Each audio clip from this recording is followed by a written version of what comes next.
오늘 우리에게 주시라는 말씀은 마태복음 2장 1절에서 12절까지의 말씀입니다.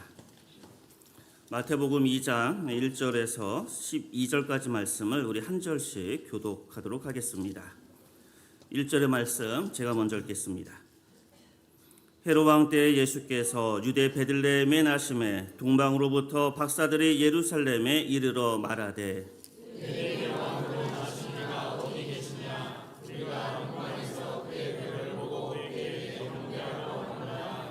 헤롯 왕과 온 예루살렘이 듣고 소동한지라.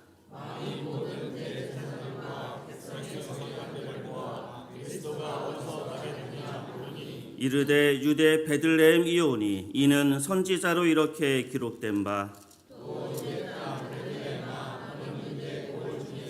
가장 작지 아니하도다. 내게서 한 다스리는 자가 나와서 내 백성 이스라엘의 목자가 되리라 하였습니다. 이에 헤롯이 가만히 박사들을 불러 별이 나타난 때를 자세히 묻고 베들레헴으로 보내매 가서 아기에 대하여 자세히 알아보고 작거든 내게 보하여 나도 가서 그에게 경배하게 하라. 박사들이 왕의 말을 듣고 갈새 동방에서 보던 그 별이 문득 앞서 인도하여 가다가 아기 있는 곳 위에 머물러 서 있는지라. 그들이 저를 보고 매우 크게 기뻐하고 기뻐하더라. 집에 들어가 아기와 그의 어머니 마리아가 함께 있는 것을 보고 엎드려 아기께 경배하고 보배압을 열어 황금과 유황과 몰약을 예물로 드리니라.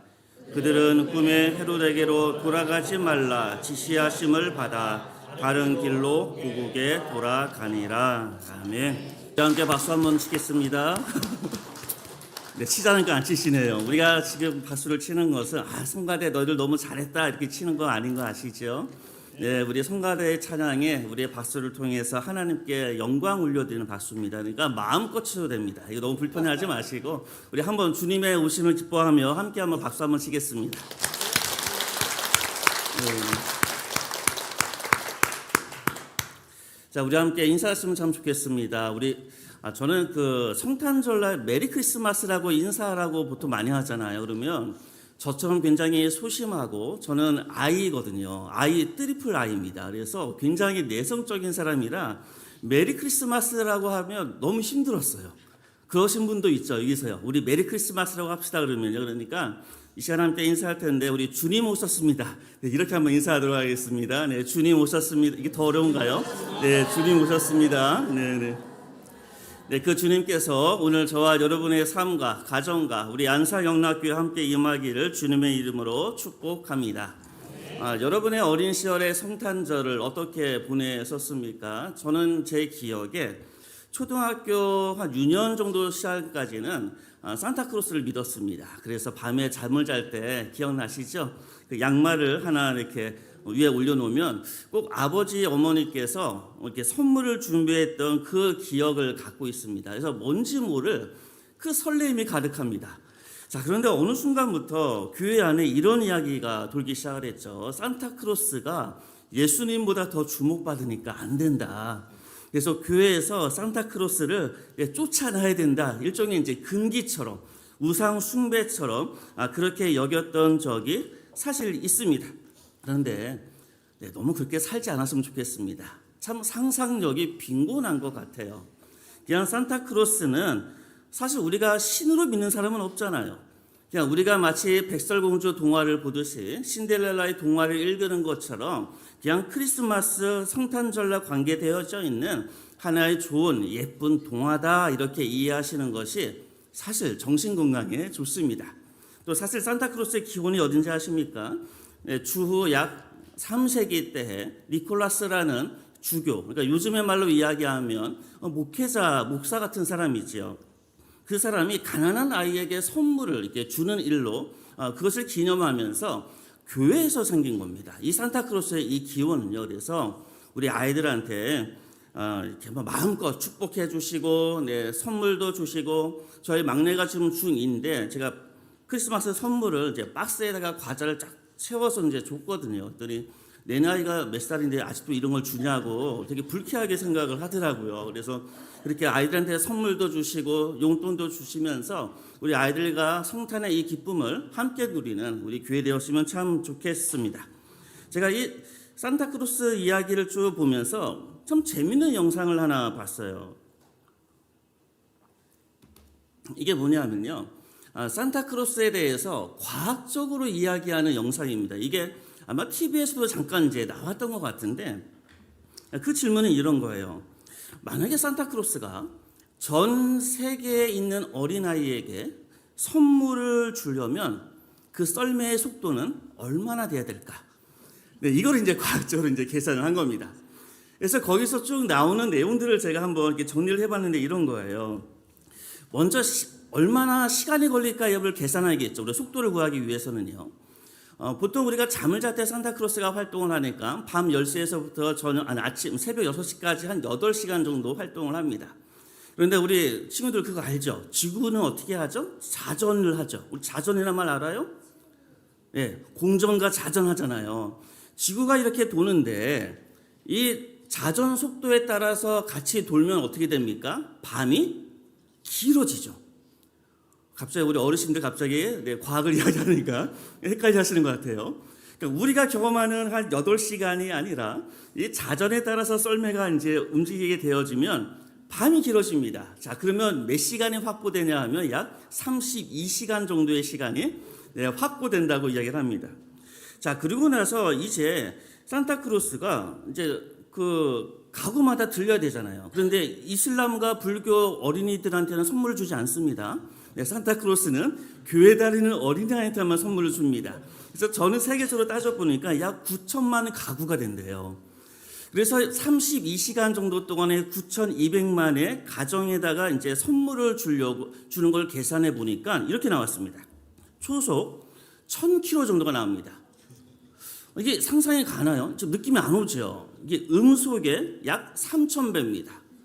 이것도 참 느낌이 안 오죠? 제가 이렇게 한번 설명해 볼게요. 1초에 몇 가정을 방문해야 하냐 하면 800가정을 방문해야 됩니다.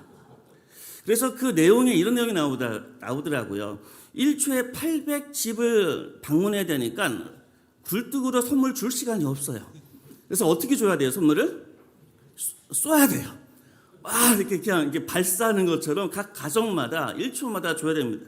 그래서 이런 이야기가 있답니다. 잠자는 아이가 거실에 돌아다니다가 선물에 맞고 죽을 수 있으니까 반드시 잠을 자야지 선물을 받을 수 있다. 뭐 이런 이야기도 또 하기도 합니다. 참 과학자들이 참 할 일이 없는 것 같아요. 이런 계산도 했어요. 그러면 이 썰매의 루돌프가 몇 마리 필요할까? 참 재밌지요. 몇 마리가 필요할 것 같습니까?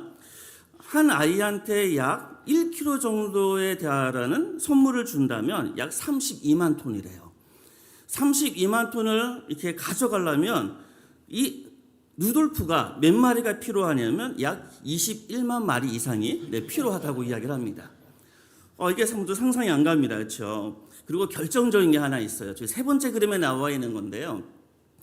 초속 1000km 달리면 만약에 우주에서 대기권을 지나서 유성이 떨어지면 대부분 다 어떻게 되죠? 불에 타서 다 소멸되죠. 왜 그렇습니까? 대기권에서 빨리 가면 마찰력 때문에 타버려요. 초속 1000km로 대기권을 달리면 어떤 일이 생깁니까? 불타버려요. 그래서 산타크로스는 첫 번째 가정집을 방문하기도 전에 불타서 없어질 것이다. 막 이런 이야기를 합니다.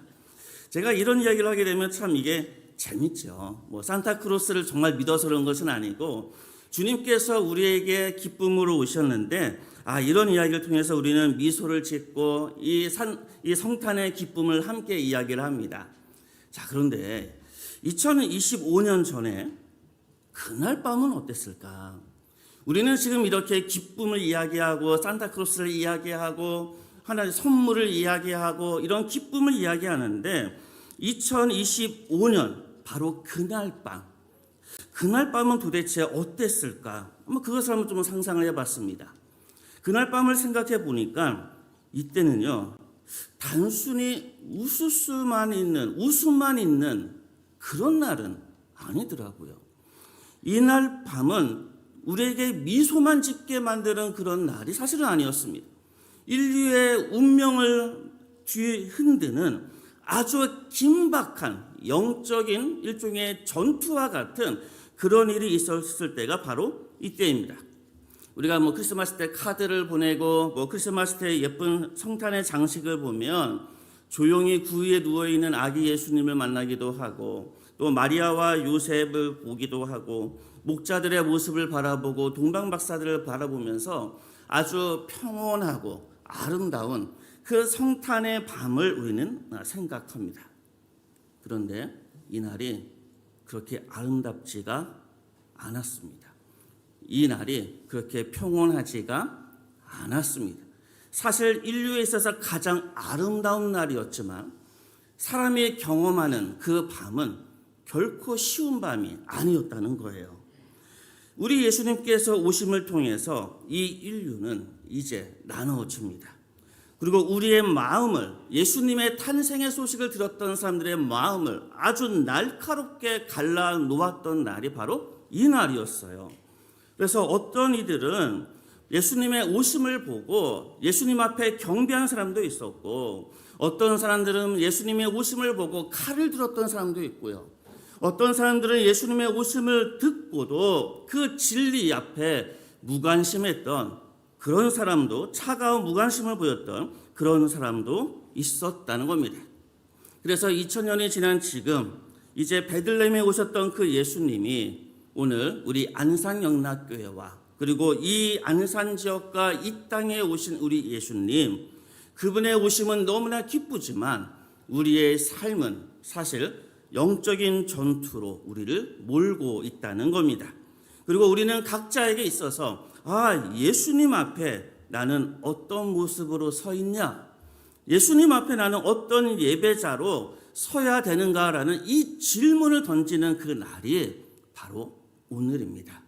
그래서 기쁨을 넘어 우리로 하여금 영적인 각성을 하게 만드는 그 날이 바로 성탄절이라는 겁니다. 오늘 우리는 마태복음 2장의 말씀을 함께 봤습니다. 마태복음 2장에서 우리에게 처음 등장하는 인물은 좀 낯선 인물이 나옵니다. 예수님의 탄생을 이야기할 때 왠지 랍비라든가 대제사장이라든가 사두개인이라든가 종교 지도자들의 이야기가 먼저 나와야 될 것 같은데, 이 장에 나와 있는 낯선 이는 누구입니까? 동방에서부터 온 박사가 등장하기 시작을 합니다. 이것은 사실 아주 강력한 메시지예요. 우리 예수님, 복음은 누구에게나 열려 있다는 거예요. 복음은 우리끼리 나누는 것이 아니라 복음은 이방인들과 그리고 저 멀리까지 경계선 없이 누구에게나 열려 있다는 그 메시지를 먼저 우리에게 줍니다. 그런데 이 동방에서 온 박사, 뭐라고 표현합니까? 박사라고 표현하죠. 요즘의 말로 이야기하면 이게 정확하진 않지만 사실 약간 점성술사거든요. 근데 요즘의 언어로 표현하자면 일종의 좀 천문학자 같은 사람이에요. 그리고 하늘의 비밀과 별의 비밀을 알고 싶어하는 하늘의 탐정가 같은 사람이에요. 그래서 별을 늘 봤던 사람들입니다. 그런데 이때 하나님께서 예수님의 오심을 천체에, 우주에, 별에 그 사인을 심어 놓으셨어요. 그런데 그것을 발견하고 폭착한 사람이 바로 이 사람입니다. 어두운 밤에요, 길을 잃어버리면 저 멀리에서 성냥 조그만 랜턴의 불빛만 봐도 우리는 뭘 알 수 있죠? 살 길이 있구나. 이것을 알 수가 있죠. 동방박사들은 인생의 구원을 원했던 사람입니다. 정말로 삶의 의미를 추구했던 사람들입니다.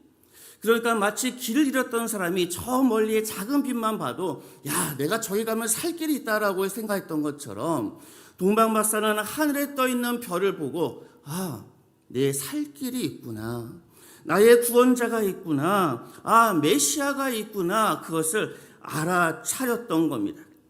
사실 그들은 완벽한 지도를 갖고 있지는 않았죠. 사실 그들은요, 성경도 제대로 알지를 못했습니다.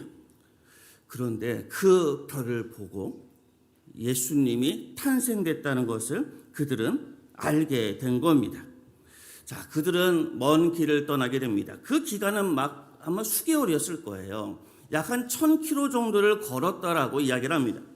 수개월 동안 걸어서 발도 퉁퉁 붓고 샌들도 다 허르섬해지고 닳아버렸는데 예루살렘에 도착을 딱 하고 나서 이야기합니다. 뭐라고 질문을 던집니까? 유대인의 왕으로 나신 이가 어디 있느냐? 2절의 말씀이죠. 여러분이 이 질문을 듣고 어땠을까요? 이 질문은 단순한 호기심의 질문이 아니었어요. 이 질문은 단순하게 좀 길 좀 물어볼게요. 우리 길 잃어버릴 때 길 좀 물어볼게요 라는 그런 질문이 아니라는 거예요. 이 질문을 누구 앞에서 합니까? 이 당시 가장 강력했던 독재자 헤롯 앞에서 합니다. 헤롯의 왕자 앞에서 이 질문을 던집니다. 그 왕 앞에서 이렇게 질문하는 거예요. 진짜 왕이 어디 있느냐고. 목숨을 건 질문이었죠. 참 이해되지가 않지요. 그 희미한 별빛을 바라보고 왔는데 왕 앞에서 자신의 목숨을 걸고 질문을 던지는 거예요. 너 말고 진짜 왕이 어디 있느냐? 진짜 유대인의 왕이 어디 있느냐? 자신의 목숨을 걸고 어떻게 보면 하나님 앞에 완벽하게 자신의 삶을 항복하고 드렸던 그 질문입니다. 자, 그런데 여기 더 중요한 게 있습니다. 더 중요한 것은요, 이들이 어떻게 이렇게 먼 길을 걸어가고 위험한 길을 걸어가고 그 당시 강력한 독재자 헤롯 앞에서 다른 왕, 참다운 왕이 어딨냐라고 이렇게 질문할 수 있었던 이유가 무엇일까? 이들이 용기가 있어서, 이들이 담대해서? 그게 아니라는 거예요. 이 동방박사가 이렇게 질문할 수 있었던 그것은 바로 하나님의 은혜가 먼저 있었기 때문에 그렇다는 겁니다. 그들이 먼저 별을 본 것이 아니라 하나님께서 별을 그들의 눈에 보여주었기 때문에 그렇다는 겁니다. 하늘에 예수 그리스도를 향한 그 초청장을 이미 새겨놓으셨던 우리 주님의 은혜가 먼저 있었던 겁니다. 우리 주님은 저희가 먼저 찾기 전에 먼저 우리를 찾으시고 우리에게 다가오시는 바로 그 주님이십니다. 그런데 성경을 잘 모르잖아요. 그러니까 하나님께서 어떤 방식을 씁니까? 동방박사가 가장 잘 아는, 잘 이해할 수 있는 언어로 말씀하세요. 그것이 바로 별이었다는 겁니다. 이렇게 하나님께서는 우리 자신이 비록 성경을 좀 모르고 우리 자신이 좀 하나님의 거룩한 그 말씀을 잘 모를지라도 우리가 가장 잘 알아듣게 우리의 인생의 언어로 우리에게 오늘 저와 여러분에게 찾아오십니다. 누구에게는 고통의 별로 찾아오기도 하고요. 누구에게는 예기치 못했던 만남의 별로 찾아오기도 하고요. 누구에게는 소소한 일상의 기쁨의 별로 찾아오기도 하고요. 누구에게는 10개월의 상고 끝에 태어난 생명의 별로 찾아오기도 합니다. 이러한 방식으로 하나님께서 끊임없이 저와 여러분에게 오늘도 말을 거시고 우리를 초청하시고 우리를 예수님 앞으로 오게 말씀하십니다. 저와 여러분의 가장 익숙한 방식으로 당신의 그 사랑을 확증하시고 바로 증명하고 계시는 분이 바로 우리 하나님이십니다. 그러니 우리 삶에 있는 하나님께서 주시는 그 은혜의 조각들을 잘 살피는 저와 여러분들에게 주님의 이름으로 축복합니다. 자, 이제 전혀 다른 두 번째 인물을 만나게 됩니다. 3절입니다. 이 소식을 들었던 헤롯 왕과 예루살렘이 어떻게 되죠? 소동을 해요. 소동이요. 이때 이 소동은요, 그냥 시끄럽다가 아니라 이게 그러니까 도시 자체가 공포와 불안으로 휩싸였다는 거예요. 그러니까 이 이야기를 듣고 헤롯 왕과 온 예루살렘이 공포와 불안에 휩싸였다는 겁니다. 근데 이 도시가 어디죠? 예루살렘이에요. 메시아를 기다렸던 민족들입니다. 자, 이상하지 않습니까? 메시아를 기다렸는데 진짜 왕이 오셨다고 하는데 아무도 기뻐하지 않아요. 오히려 어떻습니까? 공포와 불안이 그들을 붙잡습니다. 그의 대표가 헤롯 왕이죠. 왜 헤롯 왕은 이렇게 공포에 휩싸였을까? 그것은요, 내 왕국을 빼앗길까 봐 그런 겁니다. 내 보좌를 빼앗길까 봐, 내 명예와 내 통제권과 내 나라와 내 것을 빼앗길까 봐 예수님 진짜 왕이 오셨다는 이 말씀 앞에 소동합니다. 불안해합니다. 공포에 떨게 됩니다. 어떻게 보면 인생의 주인이 나인 것처럼 살다가 진짜 주인이 따로 있다는 이 이야기를 듣고 불안과 공포에 휩싸이는 오늘 저와 여러분의 모습과도 비슷합니다.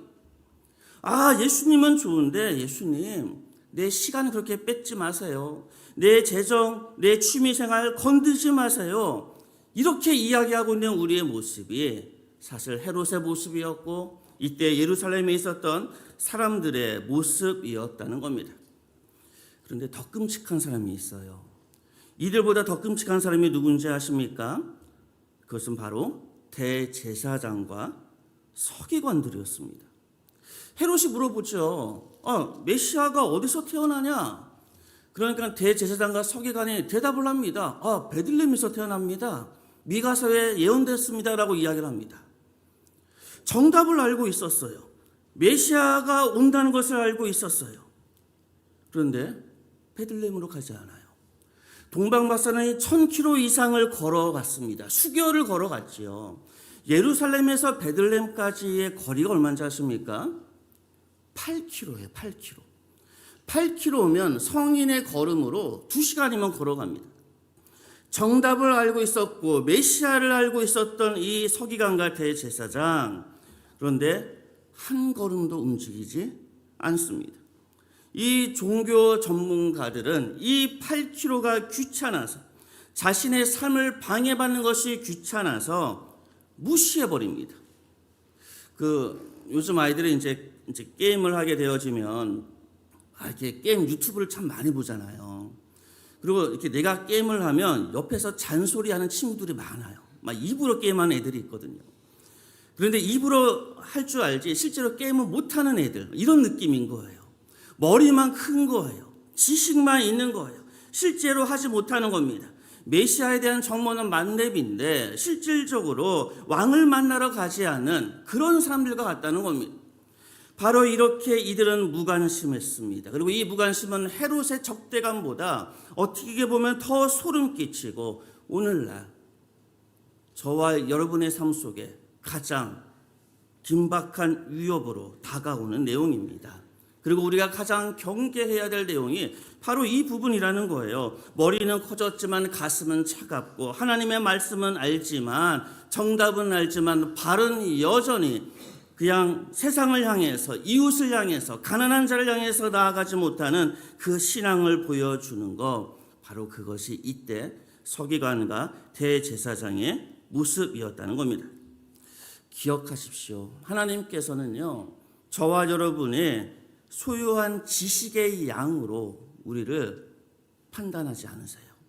우리 하나님께서는 우리에게 비춰준 그 말씀에 대해서 얼마나 순종했느냐, 순종의 발걸음을 얼마나 걸어갔느냐, 바로 그곳에 우리 하나님께서 판단하신다는 겁니다. 동방박사는 지도도 없었지만 그 단순한 별빛 하나를 찾아서 순종의 발걸음을 걸어갑니다. 하지만 바리새인과 사두개인과 서기관들은 어떻습니까? 완벽한 지도를 갖고 있었어요. 하지만 그들은 자리에 멈춥니다. 걸어가지 않습니다. 순종의 길을 걸어가지 않았던 겁니다. 우리 하나님께서는 우리 책꽂이에 쌓여있는 책의 양이 아니라 내 발걸음 순종의 양을 보시고 오늘도 저와 여러분에게 말씀하십니다. 이렇게 2025년 전 그날 밤, 또 그날 이 영적인 새 부류의 사람을 우리는 만나게 됩니다. 바로 순종했던 동방박사와 적대시했던 칼을 들었던 헤롯 대왕과 그리고 무관심에 일관했던 바로 대제사장과 서기관들을 우리는 보게 됩니다. 이제 그들의 모습은 어떻게 됩니까? 동방박사가 그의 여정을 계속하게 되어지죠. 동방박사는 되게 실망했을 것 같아요. 예루살렘에 도착해서 왕이 어디냐라고 얘기했을 때 너무 반응이 서늘했거든요. 하지만 그들은 다시 길을 떠나자 우리 10절의 말씀을 같이 한번 읽어보겠습니다. 마태복음 2장 10절의 말씀. 그들이 별을 보고 매우 크게 기뻐하더라.